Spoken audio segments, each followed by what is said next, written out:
Chapter 28. David Hunter Duncan and Jim Garfield meet at Regal Estates. To men like Joe Fungo and Phil McDaniel, the prohibition of undiscovered molecules was the Church versus Galileo to the billionth power. Science itself had been crushed, yet even in the blogosphere, few scientists voiced any objections. Were all scientists phonies? Were they all cowards? Were they just large-brained sheep? Meanwhile, pharmaceutical companies with their battalions of lawyers could research the banned substances. If they could isolate something safe and effective, they could be granted proprietary claim over the unique arrangement of atoms. This deal bothered Joe Fungo and Phil McDaniel night and day. They had both independently discovered SMART and had become regular consumers and fervent advocates of the magic elixir. The ideological twins objected to the non-proprietary tryptamine ban because of its gross irrationality. They objected that it held up human progress for decades, if not longer. They disapproved of the marriage of government and commerce that seemed to usually bring out the worst in both parties. But mostly they objected to the preferential treatment given to the established players. It was so un-American. As a teenager, Phil McDaniel would spam news groups and websites and blogs about the decline of American capitalism, which he attributed to private-public partnerships. It is an unholy arrangement that should have arisen in Western Europe, where the same companies are on top year after year, where it's illegal to recruit other companies' talents and you have to apply to the minister of this and that to buy a cash register, and Walmart doesn't arise to knock Kmart on its ass, and Microsoft doesn't arise to knock IBM on its ass, and cable TV never threatens established networks. There was a lot of money to be made in mental performance enhancers, and Joe Fungo and Phil McDaniel were determined to get their share. Over-the-counter cognition enhancers had become enormously popular in America. SMART, in addition to wielding superior horsepower to the health food cornucopia, yielded a double-edged side effect: euphoria. For that reason, the feds launched a smear campaign and threatened prosecution. Canadian researchers had concluded that SMART slightly improved reaction time, vastly improved random word recall, and produced decidedly favorable performances in math, Sudoku, and spatial puzzles. They detected no short-term organic damage and recommended that SMART remain legal but regulated in Canada.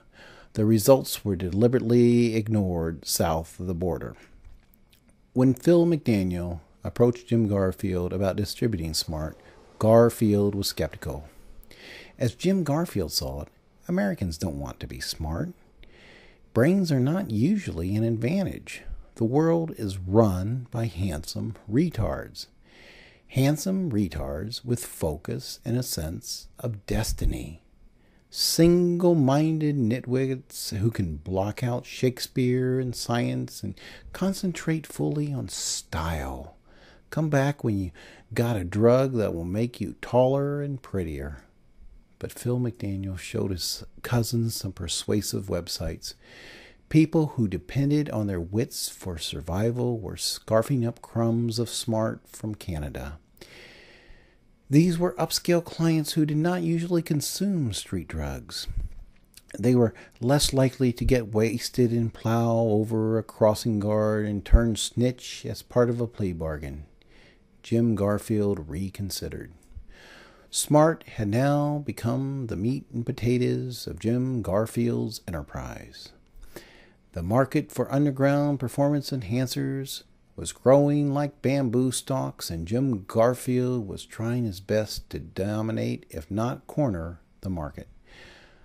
Money was becoming less of a concern as he began to focus more on security. Recently, his cousin had called Jim Garfield's attention to his teenage editorials, where he had not covered his tracks using his real name to hoist his manifestos. Jim Garfield now used a proxy server to read what Phil McDaniel had written.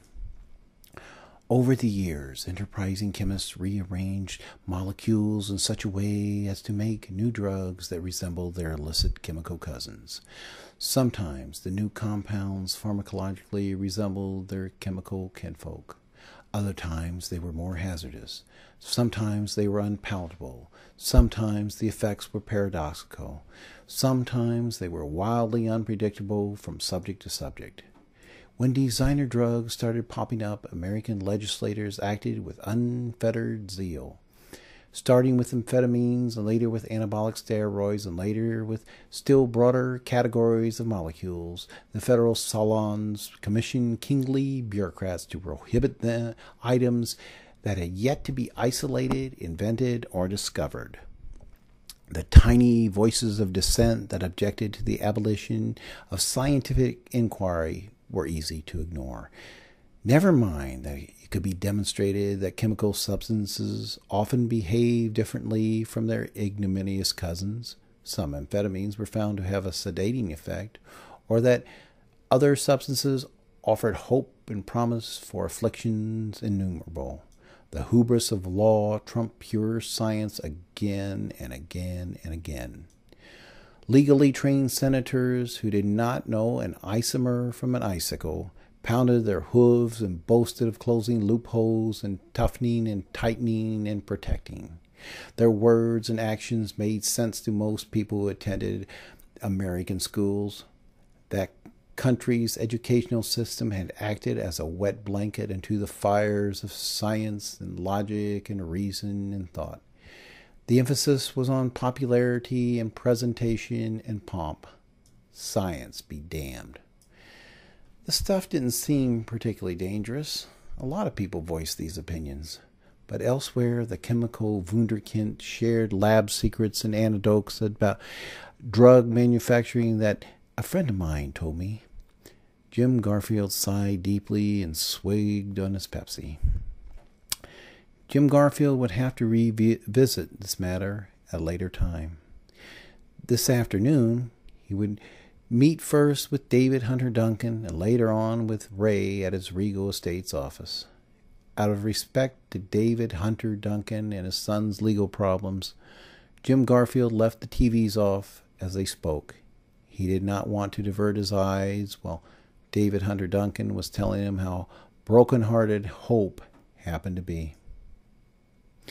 David Hunter Duncan sat on the fake suede couch and Jim Garfield sat diagonally in a fake suede comfy chair. David Hunter Duncan was noticeably somber, but he surprised Jim Garfield by repaying him the $47,000 he had owed him.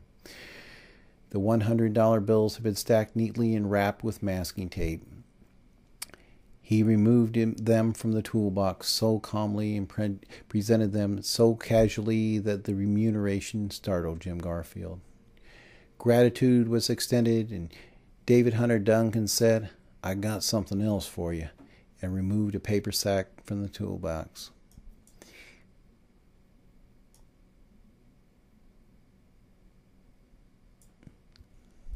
It's 1 year of pre-tax lottery receipts, David Hunter Duncan declared. Jim Garfield thanked his friend again.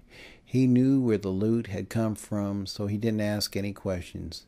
He wanted to ask Delbert Wayne Duncan, but the gifts made that segue awkward. After an uncomfortable silence, he asked, "Is there any way I can help you, David?" David Hunter Duncan paused. Then he looked at Jim Garfield straight on and asked, "Those prisoners in Waller County, what happened to them?" The subject made Jim Garfield nervous, and he answered quickly. The ones held on misdemeanors were let go, and the ones held on felonies were transferred to other counties." "What about the prisoners in Harris County?" "You mean after the second germ attack?" "Yeah. Same thing, more or less." "What about the ones held on federal charges?" The first Harris County germ attack targeted the federal offices and the federal courthouse. The second and third attacks occurred 2 days apart, and some pundits classified them as one event because they were very similar in method. That event, or twin attacks as some experts refer to them, targeted police and local criminal justice offices as well as the county jail. Well, Jim Garfield started to explain, I hear there were a lot of plea bargains. A lot of them got off with time served.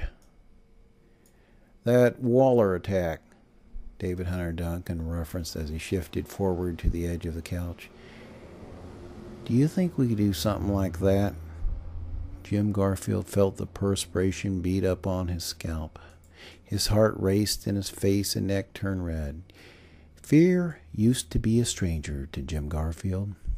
Now his newfound chum squeezed him and sucked the breath out of his lungs. Why was David Hunter Duncan acting like this? Was he testing him? What do you mean? Jim Garfield asked in a pale voice. I mean, it was just bleach and ammonia, right? Jim Garfield tried to stay cool. I guess. That's what you said before, just bleach and ammonia. Jim Garfield tried to will himself calm. There was a pause, and he thought it best to control the conversation. What exactly are you driving at? If it's just bleach and ammonia, not some fancy germs, couldn't we do the same thing in Memphis? Jim Garfield sighed. That's it. He wants to try something to get his son out of jail. Yeah, but maybe he's testing me. David Hunter Duncan can play head games when he wants to. Maybe he's testing me. I never really thought about it. Well, think about it. The fucking pig's got my boy. I'll do anything to get him out. He seemed sincere. Yes, Delbert Wayne. That was what he was thinking about. That was it, wasn't it? You know, some people got killed. Some innocent people got hurt in Waller County, Jim Garfield interjected. Innocent people sometimes get hurt. My wife is innocent and she got hurt. Delbert Wayne's wife is innocent and she got hurt. My grandkids are innocent and they got hurt. He wasn't faking. He was genuine. But the conversation was still a minefield. I wouldn't know the first thing about launching a chemical attack. And David Hunter Duncan shot him that look. It was a look of doubt. Wasn't it doubt? It was different from his genuine look, that's for sure. Give it some thought, he said evenly. Give it some thought.